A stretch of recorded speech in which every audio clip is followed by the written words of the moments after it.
அப்படி ஒரு கேரக்டர். ஆனால் டெரராக இருப்பார். பட்டியா இங்கே இருக்கான் இங்கே என்னன்னா பிரகாஷ் ராஜ் நெஞ்சிலேயே சூப்பர். ஒரு தாயோட ஆனந்த கண்ணீர் பார்த்தது வந்து அந்த படத்தில் தான். பலா எங்கே இருக்க, நாளைக்கு ஷூட் இருக்கு வந்துடு, அவ்வளோதான். Legend, comedy legend Urvashi madam. இப்போ ஒவ்வொரு பர்த்டேக்கும் வந்து நான் பாய்கர சார், தியாகராஜ சார் பார்ப்பேன். ரெண்டு பேருமே பார்த்து ஆசீர்வாதம் வாங்குவேன். அதே பவர், அதே எனர்ஜி, அதே லுக்கு. காலத்தின் சூழ்நிலைகள் சிலது வந்து நம்மளை ஒன்றும் பண்ண முடியாது. வெட்டு குத்து வன்முறை இப்படி இப்படி போயிட்டுருக்கு. ஏன் வந்து மஞ்சுமல் பாய்ஸ் அவ்வளோ பெரிய ஹிட்டு? அந்த புது கண்டென்ட்டை கொடுக்கும்போது அது மலையாளமாக இருந்தாலும் தெலுங்காக இருந்தாலும் எதை கொடுத்தாலும் தூக்கி கொண்டாடுறான். ஸோ அப்போ வந்து பிரசாந்த் சாரோட மம்முட்டியான் பண்ணீங்க, இப்போ வந்து அந்தகன் பண்ணியிருக்கீங்க. ஸோ இந்த ஜேர்னி எப்படி உங்களுக்கும் பிரசாந்த் சார், தியாகராஜன் சாருக்குள்ள ரிலேஷன்ஷிப், இந்த கேரக்டர் எப்படி கிடைச்சிது அப்படிங்கிற விஷயம்லாம் சொல்லுங்கள் சார். இது வந்து என்னோடய கேரியரில் பெஸ்ட்டு கொஸ்டின் நான் நினைக்கிறேன். ஏன்னா எனக்கு கடவுள் கொடுத்த வரம் வந்து தியாகராஜன் சார். அப்படி ஒரு என் மேலே அவர் பாசம். பிகாஸ் மம்முட்டியானில் பண்ணேன். மம்முட்டியான் பண்ணும்போது எனக்கு ரொம்ப என்கரேஜ் பண்ணுவார். மம்முட்டியானில் பண்ணும்போது மம்முட்டியானில் வந்து பிரசாந்த் சாருடைய ஒரு கேரக்டர் 4 பேரில் ஒருத்தனை பண்ணோம். அது எனக்கு ரொம்ப ஜாலியாக இருக்கும். நான் வந்து அவர் போகிற காரில் நானும் போவேன். தியாகராஜன் சார் என்ன காரில் எங்கேருந்து ஸ்டூடியோ கொண்டு போகிறோம் அந்த காரில் போவேன். அவர் என்ன சாப்பிட்றோ அதான் சாப்பிடுவேன். அப்படி ஒரு கேரக்டர். ஆனால் டெரராக இருப்பார். அப்படியே அவர் ரொம்பலாம் பேச மாட்டார். டே பாலா அப்படின்னாரு சார், அவ்வளோதான். அந்த அந்த பேச்சு, அந்த பேஸு, வாய்ஸு, நீங்கள் அதுலேயே 1000 அர்த்தம் இருக்கும். நீங்கள் ஒருத்தன் திட்டுறதுக்கு ரொம்ப கூட திட்ட வராங்க. இந்த மாதிரி சின்னதாக விரும்ப அது நான் மட்டும் இல்லை, எல்லாருக்குமே அது மாதிரி தான். இந்த அப்படி ஒரு அப்பான்ற ஸ்தானம் மாதிரி எனக்கு தியாகராஜன் சார் என்னுடைய கேரியரில். ஸோ அவர் வந்து பண்ண எனக்கு ரொம்ப பாலா ஒரு சீன் இருக்கும், ஃபைனலாக ஒரு சீன் அவ்வளோதான். இதுக்குள்ளே நான் நிறைய புரிஞ்சுக்கணும். இந்த ஃபைனலாக ஒரு சீன் இருக்குது, அப்போ நல்ல இதை புரிஞ்சுக்கிட்டு அந்த மாதிரி தியாகராஜன் பண்ணார். அது ரொம்ப நல்ல கேரக்டர்.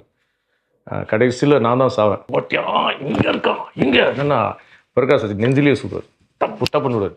அப்போது எனக்கு வந்து இந்த மாதிரி தீவிரமாக கிளாஸ் ஒன்று இருக்கும். அது எந்த கிளாஸ் இருக்குது, இந்த மாதிரி கிளாஸ் இருக்கும். கேமரா கீழே இருக்கும். அந்த கிளாஸ் மேலே அப்படியே விடுவேன். அப்படி விழுந்த ஷார்ட் அப்படியே. அப்புறம் அதுக்கப்புறம் தான் பிரசாந்த் சார் வந்து ரிவெஞ்ச் எடுப்பார். அவ்வளோ ஆக்ரோஷமாக ரிவெஞ்ச் எடுப்பார். ரொம்ப ஒரு எஸ்கர்ஷன் போகிற ட்ரிப் மாதிரி மம்முட்டியானில் இருக்கும். நாங்கள் ரொம்ப டீப் ஃபாரஸ்ட்டு, திக் ஃபாரஸ்ட்டு, அதுக்குள்ளெல்லாம் ஓடுவோம். நாங்களாம் அது முன்னாடி வார்மப் வந்து நான் பிரசாந்த் சார் எல்லாம் ஓடி பிடிச்சி விளையாடுற மாதிரி எங்கள் 5 பேர் ஓடி பிடிச்சி விளையாடிட்டு இருப்போம். ஸோ அந்த மாதிரி ரொம்ப நல்ல எக்ஸ்பீரியன்ஸ் அது. அந்த படம் இப்போ பார்த்துட்டு எங்கள் அம்மா முதல் ஒரு தாயோட ஆனந்த கண்ணீர் பார்த்தது வந்து அந்த படத்தில் தான். எல்லாருடைய தாய்களோட ஆனந்த கண்ணீர் எவ்வளோ மகனுக்கு அந்த வாய்ப்பு கிடைக்குன்னு தெரியல. எனக்கு அம்மா அந்த படம் பார்த்துட்டு ரொம்ப நல்லா பண்ணிக்கிட்டாங்க. ஸோ அந்த தியாகராஜன் சார் அழுதாங்க. அப்படி ஒரு அனுபவம். அப்புறம் அது மூலிமா அதுக்கப்புறம் பொன்னர் சங்கர் பண்ணேன். பொன்னர் சங்கர்லேயே திருப்பி அகைன் கூப்பிட்டாரு. இன்ட்ரடக்ஷன் பிரசாந்த் சார் இன்ட்ரடக்ஷன் பண்ணேன். அதுக்கப்புறம் ஒரு படம் நான் பண்ணிட்டு இருக்கும்போது, இப்போ ரீசெண்டாக பண்ணிட்டு இருக்கும்போது ஒரு படம் அவுட்டோரில் இருந்தேன். பலா எங்கே இருக்க, நாளைக்கு ஷூட் இருக்கு வந்துடு, அவ்வளோதான் சார். Right sir. இங்கே புட்டி மோதி சார் ப்ளீஸ் என்ன ஒரு நாள் மட்டும் விட்டுருங்க, நான் என்னென்னு போய் பாட்டு வந்துடுறேன். அப்படி கேட்டு அடிச்சு பிடிச்சிட்டு அடுத்த நாள் வந்தால் ஊர்வசி மேடம் கூட காம்பினேஷன்ஸ் அந்த கால் ஒரே சீன் தான். இன்றைக்கி காலை கூட படம் பார்த்து சொன்னாங்க, நல்லாயிருக்கும் அப்படின்ற மாதிரி சொன்னாங்க. ரொம்ப நல்ல ரிப்போர்ட் அப்படி இருந்தாங்க.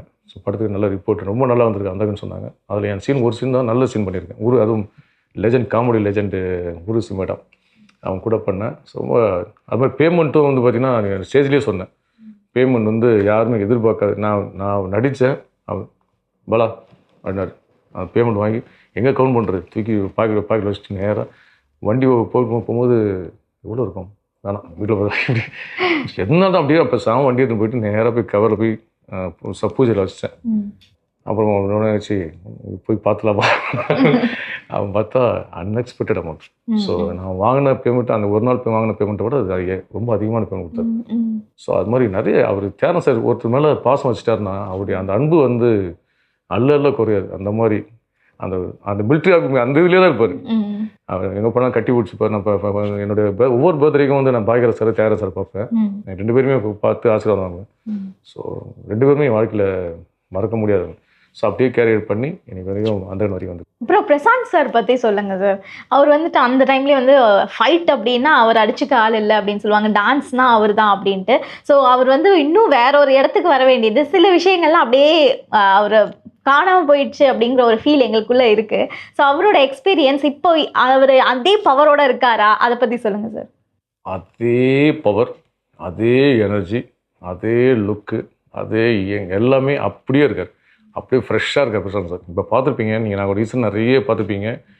காரில் கூட ஒரு இன்டர்வியூ பண்ணார். அப்புறம் இப்போ ஒரு சாங் ஆந்தம், அந்தகன் ஆந்தம் சாங் பண்ணார்.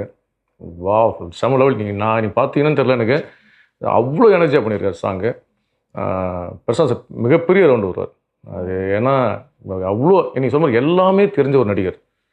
ஃபைட்டாக இருக்கட்டும், டான்ஸாக இருக்கட்டும், எல்லாம் இப்போ ஆக்டிங்காக இருக்கட்டும், எல்லாத்துலேயுமே அப்படி இருக்கார். காலத்தின் சூழ்நிலைகள் சிலது வந்து நம்மளை ஒன்றும் பண்ண முடியாது. ஆனால் அதெல்லாம் உடைச்சி அத்தனைகளும் தகர்ந்து இந்த படத்தில், அந்தகன் படத்தில் மிக பெருசாக வருவார்.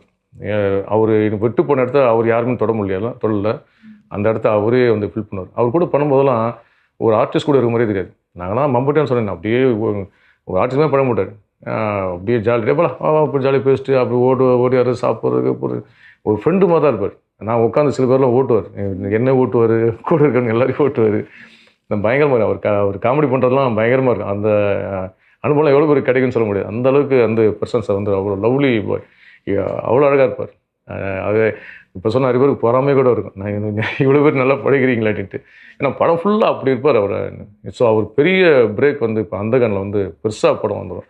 ஏன்னா இப்போ என்னென்னா மேடம், ஒரு விஷயம் தான் என்னென்னா, அவர் சினிமாவில் வருத்தம் கூட ஒன்று இருக்குது. எதுக்கத்தாலும் ஜாதி, வெட்டு குத்து, வன்முறை இப்படி போயிட்டுருக்கு. அந்த மாதிரி நேரத்தில் ஜாலியாக உட்காந்து ஒரு படம் பார்த்து அப்படி வெளியே வரணும் அப்படின்னா அந்தகன் பார்க்கலாம். அவ்வளோ அழகாக இருக்கும் படம். அதுக்கு மக்கள் வந்து ஒரு விஷயம், மக்கள் என்னன்னா, ஏன் வந்து மஞ்சுமல் பாய்ஸ் அவ்வளோ பெரிய ஹிட்டு சொல்லுங்கள்? ஒரு புது அட்டம்ப்டாக இருந்தது. அதை பார்க்கும்போது நமக்கே அந்த இடத்துல இருந்த மாதிரி ஒரு ஃபீல், அது ரொம்ப லைவ்லியாக ஃபீல் ஆச்சு எனக்கு, என்னை பொறுத்த வரைக்கும்.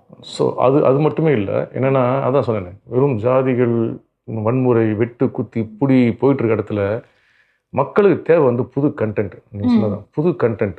அவன் வந்து இதெல்லாம் விரும்பலை. ஏன்னா அவனே வாழ்க்கையில் நிறைய வெட்டு குத்து, ரத்தம் அப்படின்னு வாழ்க்கையில் நிறைய பிரச்சனைகளை சந்திச்சுட்டு இருக்கான். அவனுக்கு தேவை புது கண்டென்ட். அந்த புது கண்டென்ட்டை கொடுக்கும்போது அது மலையாளமாக இருந்தாலும் தெலுங்காக இருந்தாலும் எதை கொடுத்தாலும் தூக்கி கொண்டாடுறான். அப்போ நம்ம புரிஞ்சிக்க வேண்டியது என்ன விஷயம் என்னன்னா, புது கண்டென்ட்டை கொடுக்கணும். இதெல்லாம் தாண்டி மக்களை அவனை சந்தோஷப்படுத்துகிற மாதிரி கண்டுபிடிக்கணும். அதனால அந்த மலையாளமுக்கு எவ்வளோ பேருக்கு புரிஞ்சு படம் பார்த்தாங்கன்னு தெரியல. ஆனால் அந்த படத்தை அவ்வளோ பேர் நம்ம தமிழ் ரசிகர்கள் தூக்கி கொண்டாடி அவ்வளோ பண்ணிட்டாங்க. ஸோ அதுதான் அந்த மஞ்சுமல் பாய்ஸ். ஸோ அந்த மாதிரி ஒரு விஷயம் அந்தகனில் நடக்கும் நம்புகிறேன் நான். ஓகே, அதர் லாங்குவேஜஸ் படம்லாம் பண்ணியிருக்கீங்களா? இப்போ ஒரு படம் கம்மிட் ஆகிறேன், லீட் கேரக்டர் ஒன்று பண்ணிட்டுருக்கேன். இப்போ சுடலன்னு சொல்லிட்டு ஒரு படம் வந்து மலையாளத்தில் லீட் கேரக்டருக்கு பேசியிருக்காங்க. ஆல்மோஸ்ட் 30 அடுத்த மாதம் ஃபர்ஸ்ட் வீக் ஷூட் இருக்கு நினைக்கிறேன். ரொம்ப நாள் ஆசை எனக்கு இந்த மலையாளத்தில் பண்ணணும், தெலுங்கில் பண்ணணும், ரொம்ப நாள் ஆசை. இப்போ மலையாள கதவு திறந்துருக்கு, அப்படியே பிடிச்சி தெலுங்கு கதவையும் திறந்து ஒரு ரவுண்ட் வரலான்னு.